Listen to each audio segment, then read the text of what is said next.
I was diving off the west coast of Florida, helping out some friends, Marie and Alex Kouris. They were in business for themselves, doing a job that their families had done before them for generations. Sponge diving. I was at the bottom, carrying a net for the sponges and a claw to help gather them.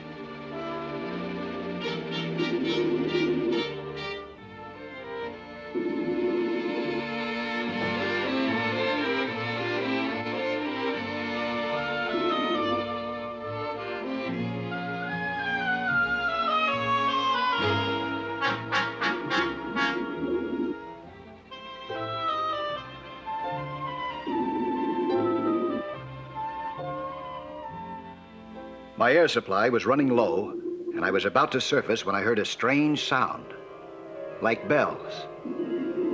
I figured that I must have been down too long, that my imagination was playing tricks on me. Then I saw a cave nearby, and the music seemed to be coming from it. As I swam toward the cave, the music grew louder. Suddenly, some powerful force pushed me toward the rocks like a giant hand. I was being sucked into the cave.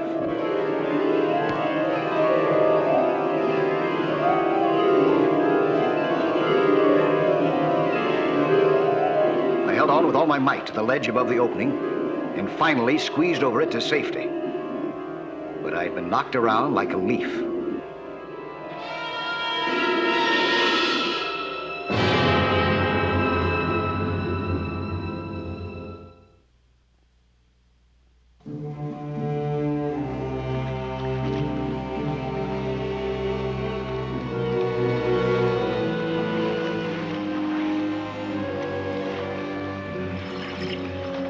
Air and sunshine never seemed better than at that moment. My friends in the boat were nearby.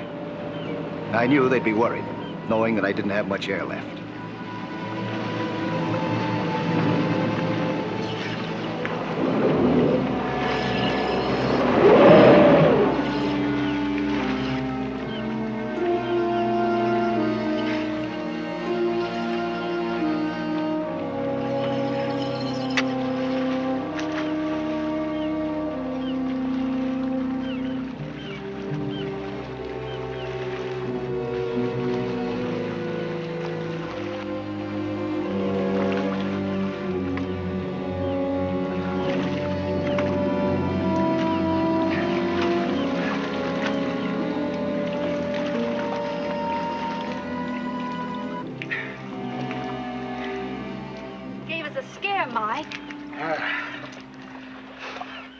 Give myself a scare, too.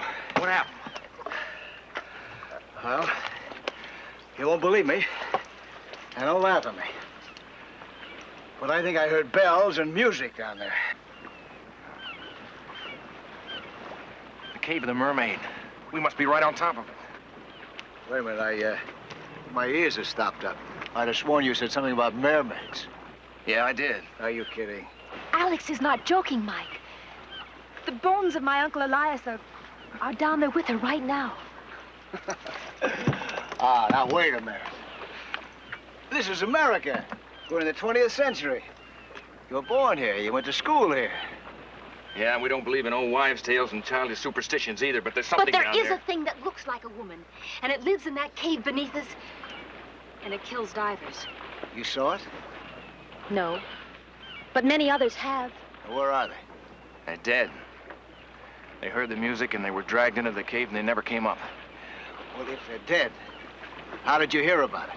Well, there were some that heard the music and escaped like you did. Okay. But I didn't come up with any fairy tales about a mermaid. Nick Demetrius was pulled into the cave, and then by a true miracle, he got out. Demetrius saw her. She smiled at him. Nick Demetrius? The old man who roams around the docks? Mike, Nick Demetrius is not an old man. I was already diving when he was still called the best diver in Tarpon Springs. Now his hair is white and his hands shake, and he wanders around mumbling to himself. All because of the mermaid, huh? Yes. She couldn't kill him, so she drove him mad. When I see him now, it breaks my heart.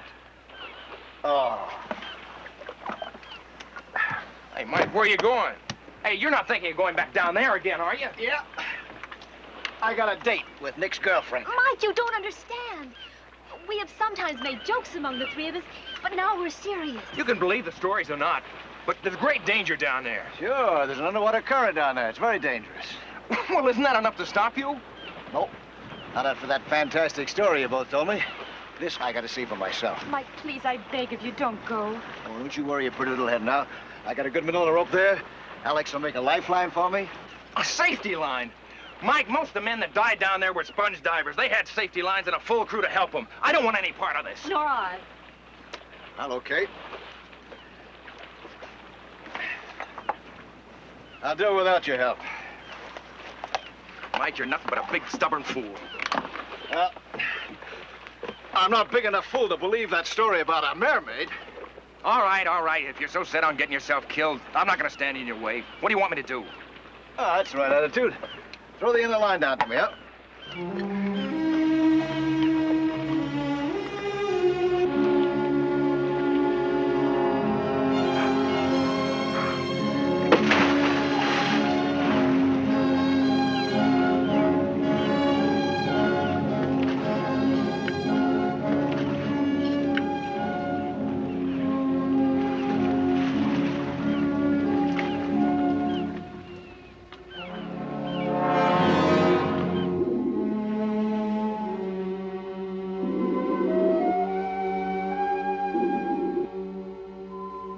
As I approached the cave, I began to hear the bells once more.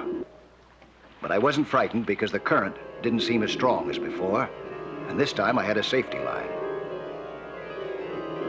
Alex and Marie weren't giving me much slack, and I came to the end of the line only a few feet from the cave.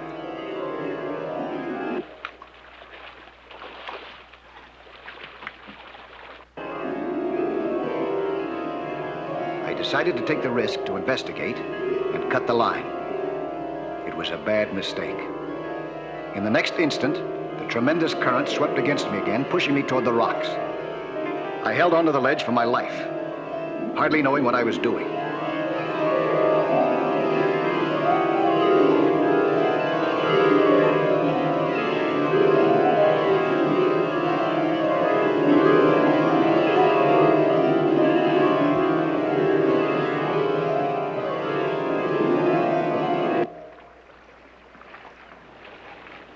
Marie, come here! What? The line's gone slack. Something's happened to Mike. Oh, no. Alex, what are you going to do? Now, stop it.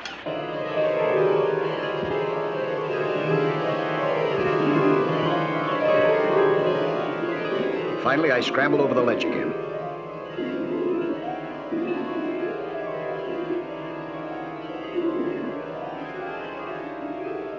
And almost automatically, I opened my rescue parachute.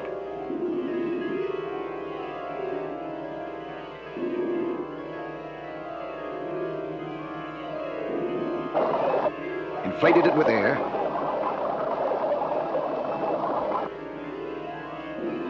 Dropped my weight belt and slowly floated toward the surface. No, I won't let you go, Alex. Let me go, Marie. Please, he's dead. You'll only kill yourself. Somebody's got to He's save him. Dead. He's dead. There's nothing you can do. Look.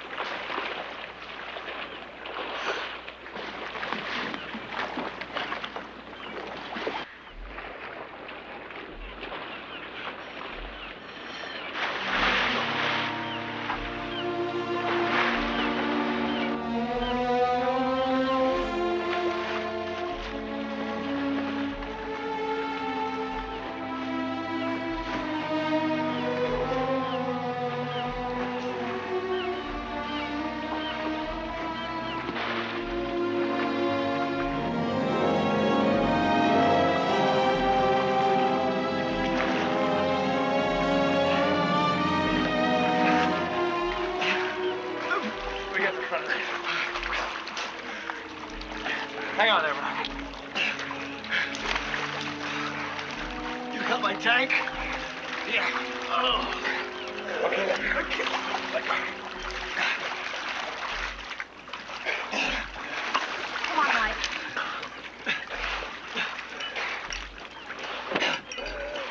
Are you badly hurt?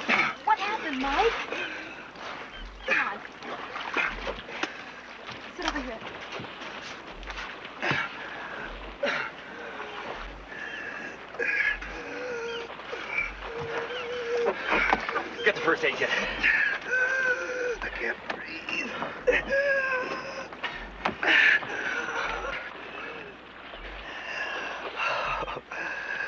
Boy, Nick's girlfriend. Sure puts up a good fight. We warned you, Mike, but you wouldn't listen. Hurts, huh? Only when I laugh. Oh. We're going in. You need a doctor. Oh, now relax. I'm not that bad off. You're here with a couple of broken ribs.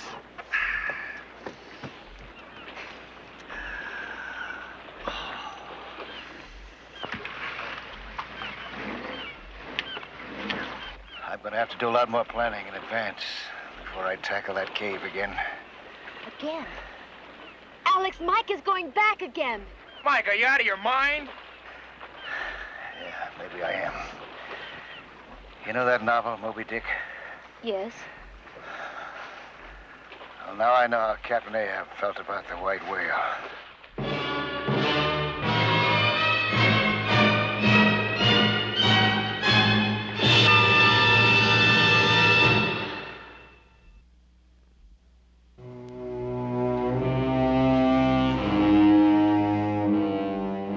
I was back in Tarpon Springs. My ribs weren't broken, but I was pretty bruised. I tried to get interested in other projects, but somehow I just couldn't stay away from that harbor. I walked around aimlessly, looking at the boats and the water. The Mermaid's Cave kept haunting my thoughts, and those strange bells kept ringing in my ears. I knew that I was going to have to return to that cave and solve the mystery. It'd be dangerous, but all our knowledge of the sea comes from people who are more curious than afraid. And to break the power of this local superstition would be a worthwhile achievement.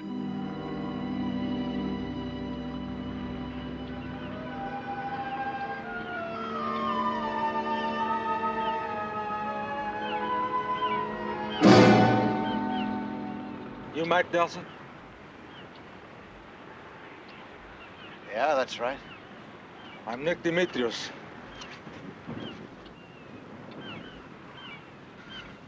You didn't see her, did you? No, I didn't. But you heard the music. I think I did. You heard the music.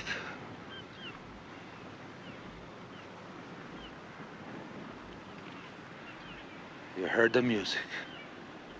You still hear it. Tell me,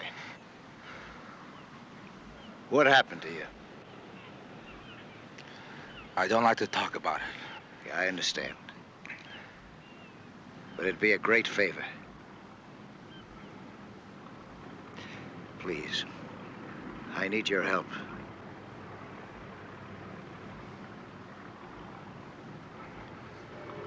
They said I was the best diver in Tarpon Springs. Maybe I was. But I had to keep on proving it. Anyway, I knew about the legend of the Mermaid Cave. And I had even heard funeral bells ring where there should have been no sounds like that at all. The woman in the cave was supposed to pull men down to their death. But the cave was suddenly there, only a few steps away, and nothing was pulling me.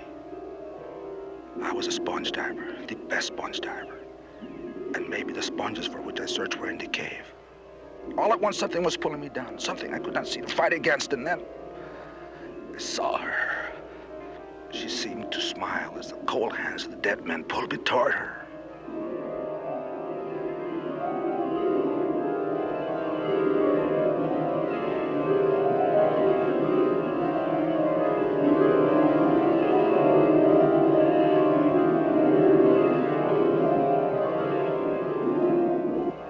Was torn apart. Then water came into my helmet, choking me. Then everything was black.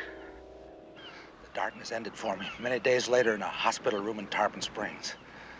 And I was as you see me now. Since then, I live in a bad dream. I hear the bells and I feel the cold hands pulling me.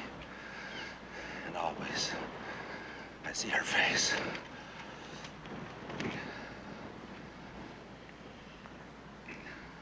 Nick? There must be some sensible explanation for what happened to you.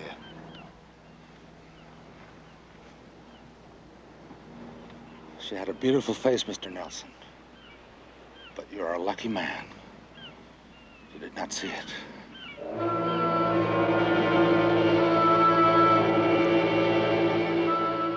Nick Demetrius' story was a terrifying one, but I learned something from it. Afterwards, I collected and read everything that I could about tidal movements and underwater currents in that area. I studied the available charts of the ocean bottom, and I figured and refigured all the possibilities. I had a theory, but there was only one way of testing it. And if I was mistaken, well, I wouldn't discover that mistake until I died in the cave. Hi, Mike. How do you feel? Hi, Alex. Well, I'm as good as new, boy. Good. Hey, what's all this stuff? This is the key to the Mermaid Cave. Oh, no, Mike. You Come can't here. do. Take a look at this chart. We've never found any sponges in this area here, have we? No? The bottom is as clean as if it's been swept by a broom, right? Yeah, that's right. You know why? Well, that's the way that leads to the cave. Mike has got the hand of death. No, stop it. No, this is a tidal basin, a small one. So what does that prove? It proves that Demetrius and Maria's uncle, Elias, and all those divers had the right idea instinctively.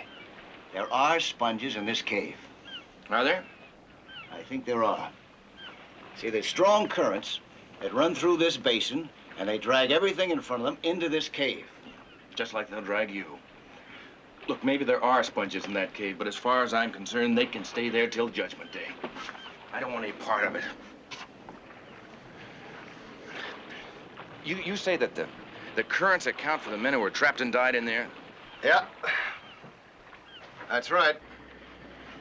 Well, what accounts for the ringing of the bells and that woman that Nick Demetrius saw? I'll have the answer to those two questions as soon as I come up from the grotto. Yeah, if you come up from the grotto. See, Mike, would two men have a better chance down there than one? Thanks, Alex, but I wouldn't want to take any chance like that. I might be able to escape the wrath of the mermaid, but certainly not your wife's. So there is something you're afraid of, huh? Obviously, I'm still a bachelor.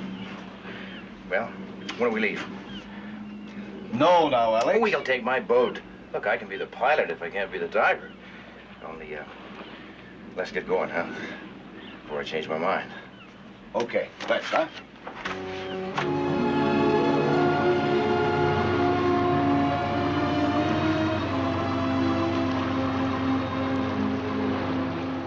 My studies and calculations had seemed crystal clear back at Tarpon Springs.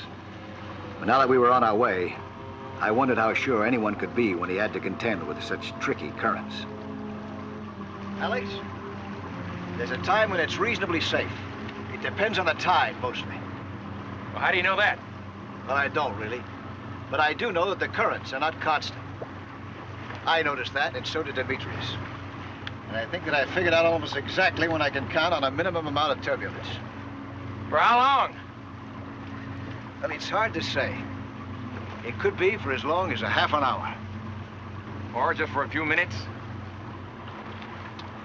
Yeah.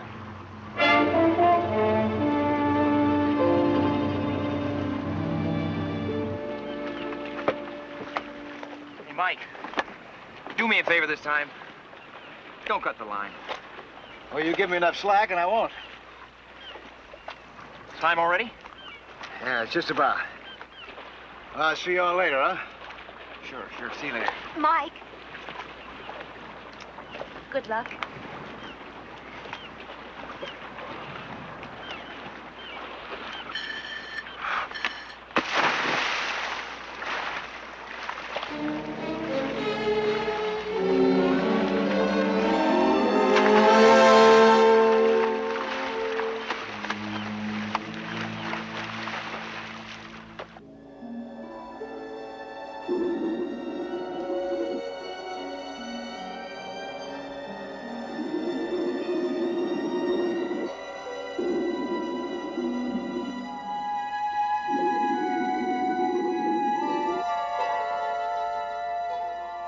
I swam down toward the cave.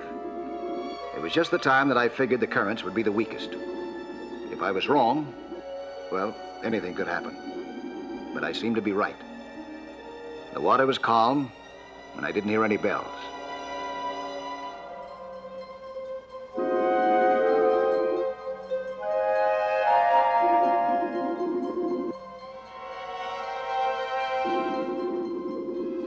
I was right about the sponges, too. There they were, hundreds of them, and prime ones at that. For a moment, I almost forgot about the Mermaid and happily gathered big sponges for Alex and Marie.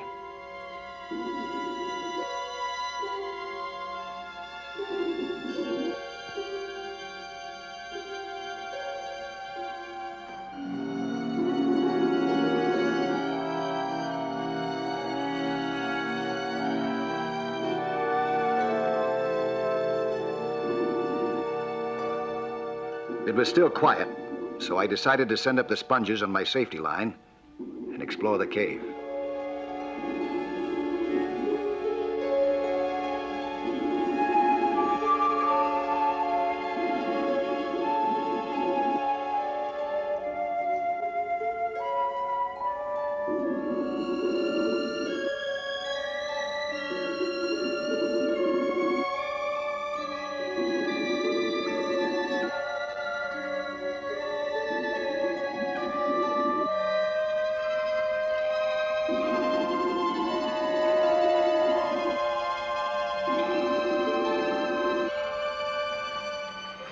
Hey, it's Mike. It's Mike. Oh, Alex.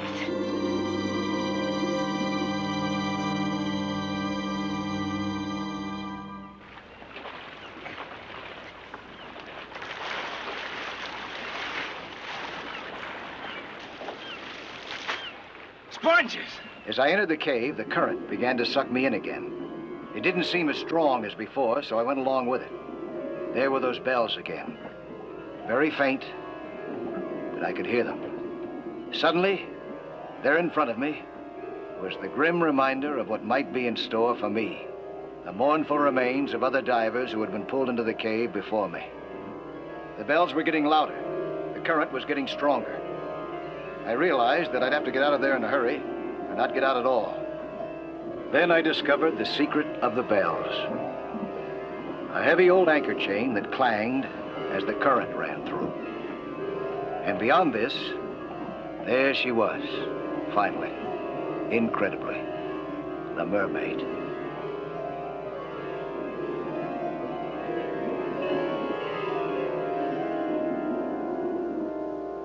What's happened to him? Honey, I don't know. Well, he's gone. He's gone.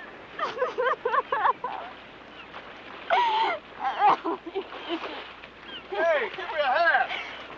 Oh, Mike. Mike! Oh, golly, Mike. Are we ever glad to see you? Oh, gee. I see you got my present. Yeah, prime sponges. From the cave? That's right. And that's not all. Look.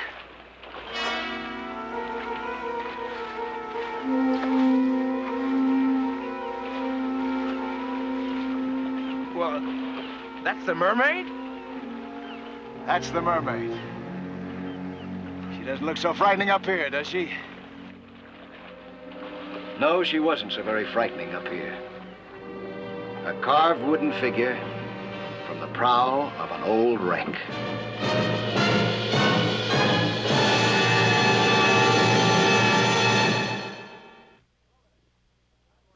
Hello there. I'm Lloyd Bridges. You know, 3/5 of the world is covered by the sea. And how little most of us know about that underwater world. Go below with us again next week, huh? For another thrilling adventure in Sea Hunt.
Sometimes the most advanced ideas take us to the most primitive parts of the world.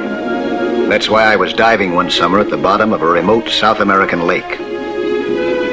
It wasn't rare fish that I was after, but a weed. A weed with special properties. Above me in our boat was my employer, Professor Auerbach, and his daughter. The professor was doing a research project for a pharmaceutical company. He was using the fibers of this plant to make a culture for a new wonder drug that he was developing. He was so devoted to his work that he had made the trip himself into this wilderness, and he was as impatient as a schoolboy. I'd found a good spot and began gathering the plants. It was hard work at that depth, and I couldn't possibly work fast enough or stay down long enough to please the professor.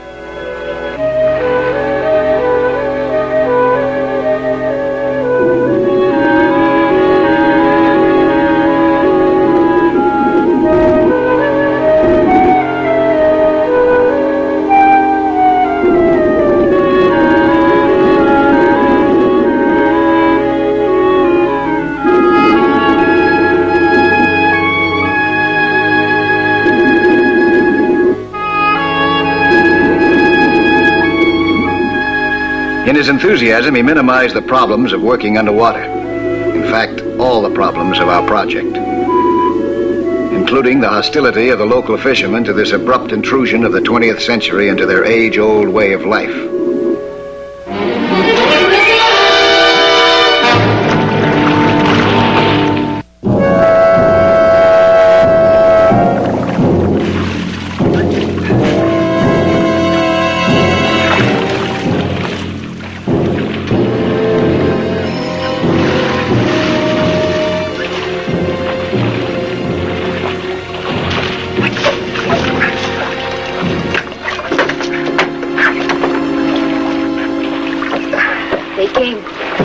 Just after you went below.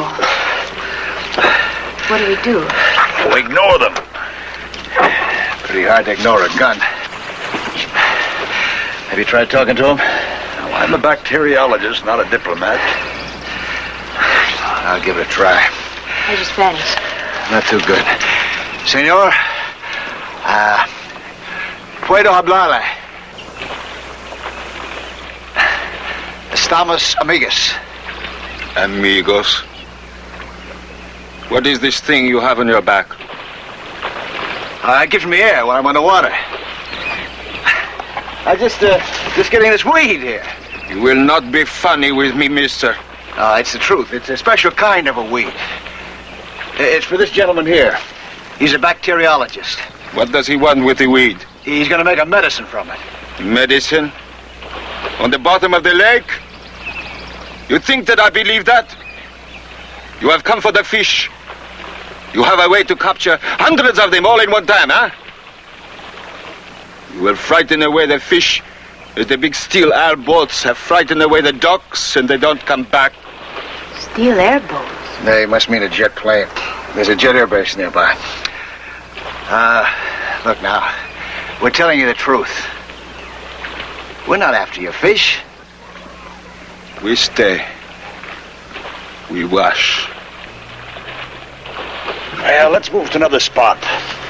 Bottom of the lake must be covered with these weeds. What if it isn't? I'll waste a lot of time looking around for another spot. I'll pitch in and help. I'll dive alongside. Oh, I don't think that's wise. I think it's very wise. Come on, Pedro. Any reason why he shouldn't dive? No reason. Thought you said he was an expert diver. He is. Well, what's the problem, then? No problem. Being his daughter, I have a right to worry about him, don't I?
got rid of him anyway.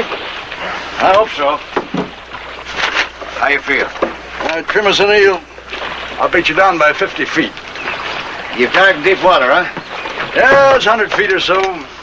That's a lot deeper here. Dad, now you be careful. Both of you are acting like I'm a 10-year-old going in for his first swim. Well? Dad, your glasses. Oh.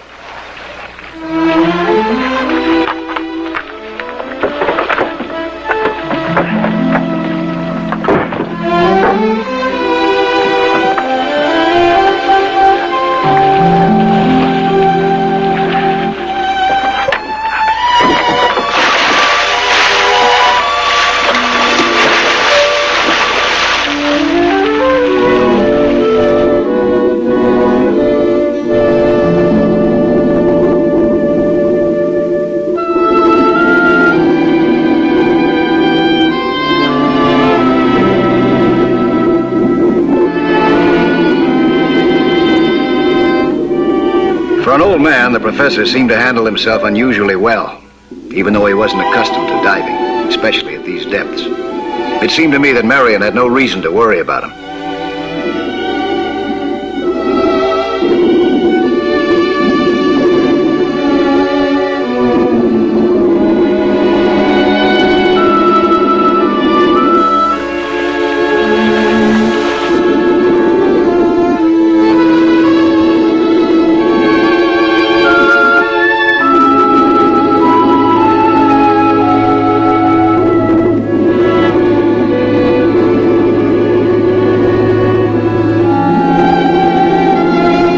Another bed of plants, and Professor Auerbach was very pleased. All he could think of was his precious plants and gathering them as fast as he could. But I knew that overexertion at this depth could be extremely harmful, especially if you aren't used to it.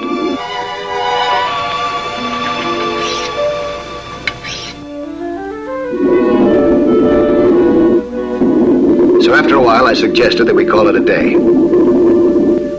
The professor started up. I followed.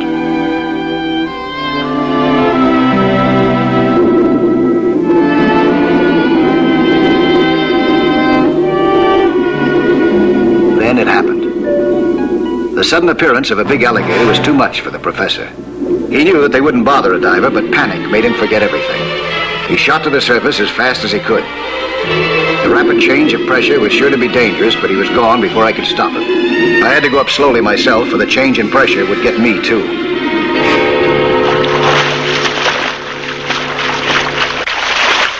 Pedro! Pedro!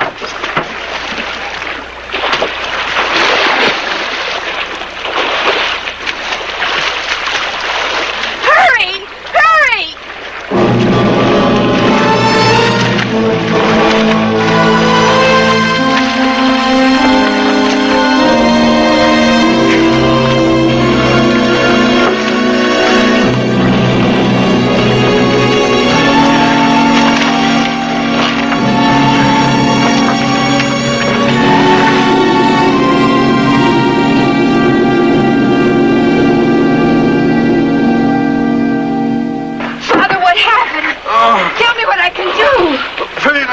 I can't stand this. It's about time. Where were you? How bad are they? Oh, it's unbearable. What's happened to him? It's a bad case of the bends. Come on, Pedro. Help me. For heaven's sakes, what are you doing? The only thing I can do. Take him back. Down. Are you out of your mind or something? Take it back there. You're going to kill him. Kill him? Yes. He needs a decompression chamber. A decompression chamber, but we don't... Now, there's no time to explain. Every second counts. Give me that marker board, huh, Pedro? Hold it. Hold it, Pedro. Now, listen. You're going to feel all right. Much better when you get down there. You understand? Hand me those weight belts, huh? When we get down. Oh. Does he fix his mask all right? You got your mouthpiece? All right, let's go.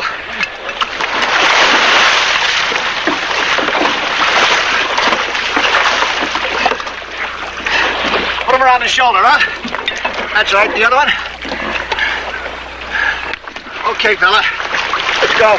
Marion was almost hysterical, but there was no time to explain to her how her father's body had become riddled with tiny air bubbles.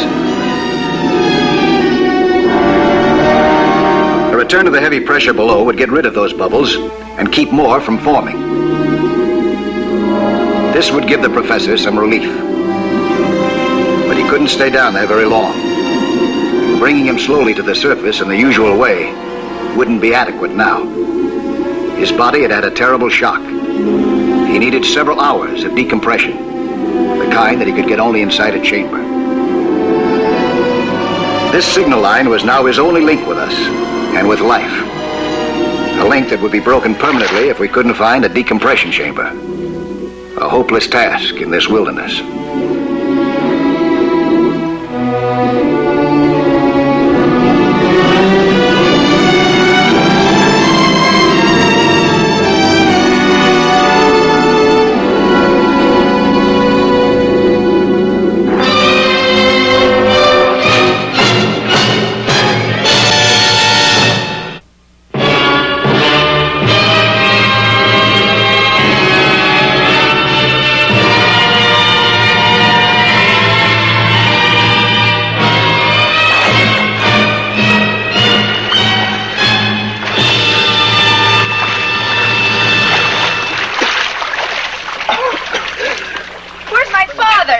He's down below. You left him down there by himself? I had to. That's all I could do. We need help.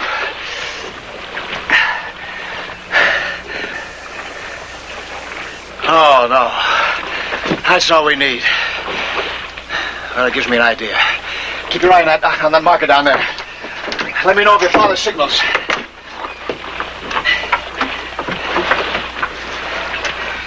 G57, G57, calling anyone, emergency. G57, G57, calling anyone, emergency, emergency, over. Delmonico here. What is your trouble? Over. I want to contact the jet air base near Lake Valdez, over. Just a minute. I will look up the band and call number. Over. Hurry, please, over. Now, don't worry. He'll be all right for a while. I checked his air, I checked everything. But what if we can't get help? Well, we'll find another way. What way? You know there's nothing out here. G57, Delmonico, over. This is G57, come on in, Delmonico, over. That Valdez Air Base call number is G-64. Ban 20-40. Over. Roger, thanks. G57, over and out.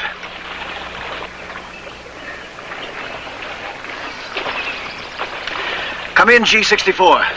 G57, this is G54. This is an emergency. We have a case of the bends here, and we're miles from any decompression chamber. Over. G57, bring him to the airbase immediately for treatment. There's no way to get him there in time. Now listen, this is what I have in mind. I've done some work with pressure suits back in the States. Your Air Force uses them for high altitude flying, isn't that right? Over. Yes, over. That's what I figured. Now, how quick can you fly one to me? We're in the north end of Lake Valdez.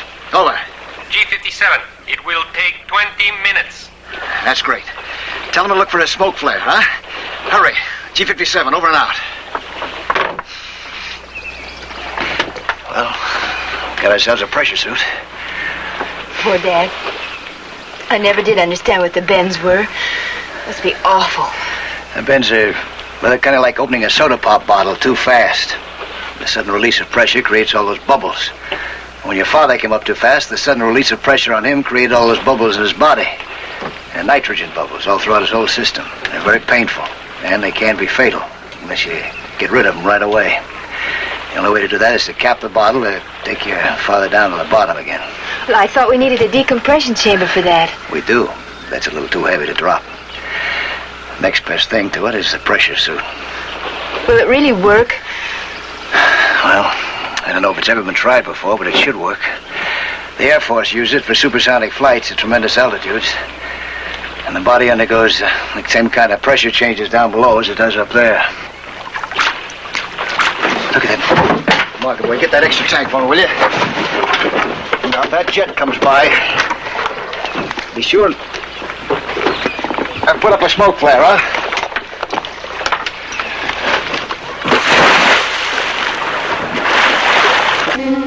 On the way down, I hoped and prayed that all he needed was another tank of air.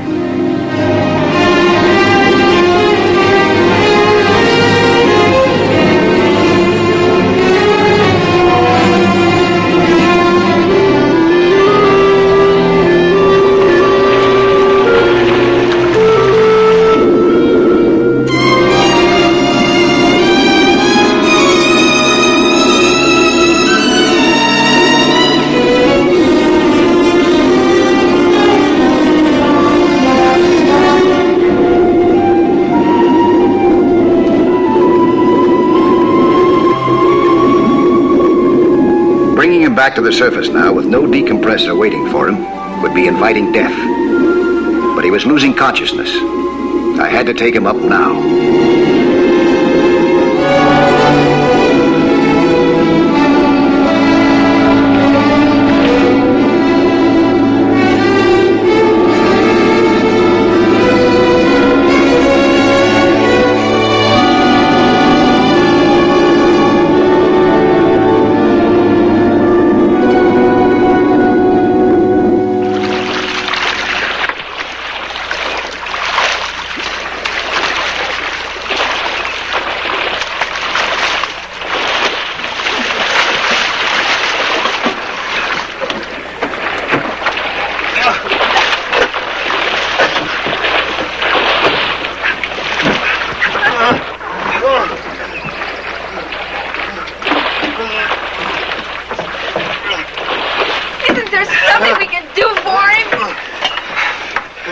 Nothing but wait.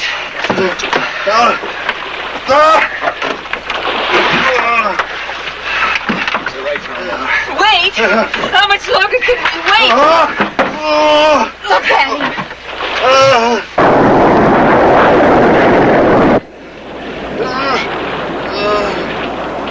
Listen.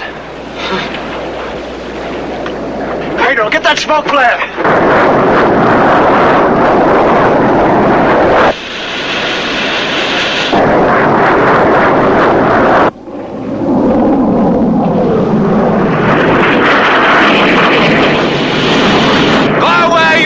In the ducks!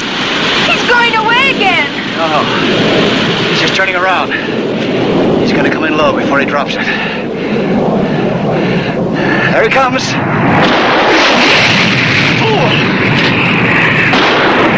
Look! The pressure suit!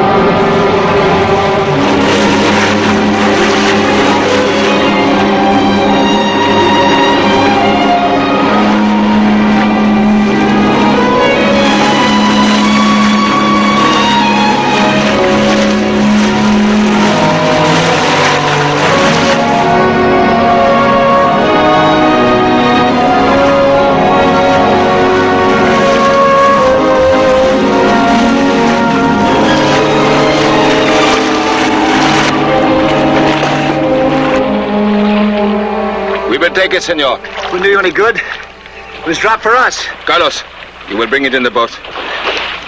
The other man on my boat is very sick. His life depends on this. Carlos.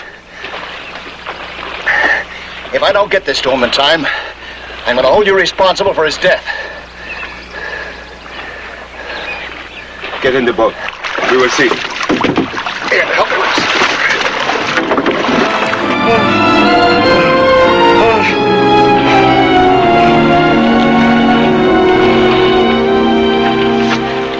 Gonna be all right now, fella? Is he all zippered up there? On your side? Now, give me the hose, huh?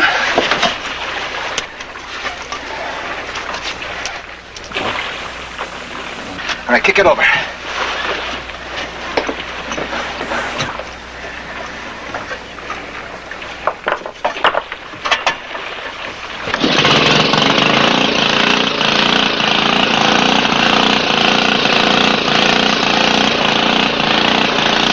Works. Give me that folder. The pressure suit would only become effective when attached to an air compressor.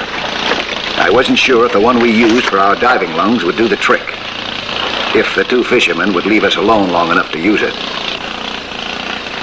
We had to follow the tables which prescribed how much pressure to use and how long to use it. How long will it take? Hours. It's like bringing him up to the surface, very, very slowly. Is he out of danger? Little prayer might help.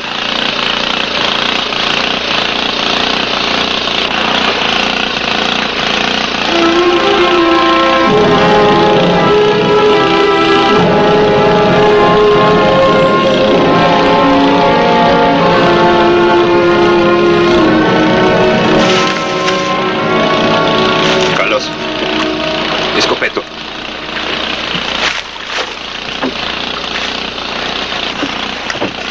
Senor, you steal this from the bottom. It is food for our fish. Plenty more where that came from. It belongs here. It belongs to us. Listen, the fish belong here too. But you catch them and sell them, don't you? See, we sell. All right. Why don't you catch this weed and sell that to us? You pay? Yeah, sure, we pay. Professor needs a lot of this. Much more than we can gather. How much you need? Enough to keep you busy when you're not catching any fish.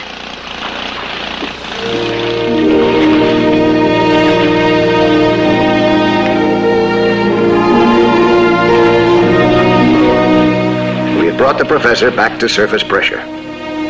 Time and rest would complete the cure.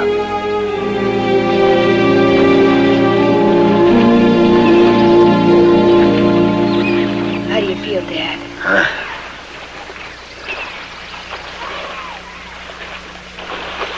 Sorry I behaved so badly down there, Mike. Forget about that. You're okay, that's the important thing. And you found what you were looking for. Yes. Yes, how soon will I be able to start gathering the weed? If I were you, I wouldn't worry about that. I'll worry, of course I worry. We only have the... Great Scott, where did he come from? Well, look at him, he's going to take the weed. No, he's going to find you some more. I made a deal with him while you slept. Alfonso, ¿habláis muy billetes? Sí. Mucho dinero? Sí. Venado por él. Here. Hey, take this. But be careful.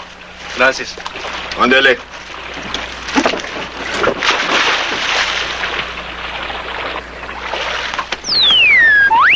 This is G64. G64. Calling G57. Over. G57, come on in, G64. How did the pressure suit work out? It worked. Thanks. G57 over and out. Well... Professor Auerbach got his plants after all, and the local people were given a small introduction to what was to become a new prosperity and a new way of life.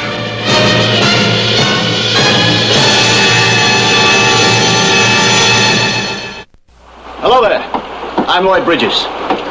You know, 3/5 of the world is covered by the sea, and how little most of us know about that underwater world. Go below with us again next week, huh? For another thrilling adventure in Sea Hunt.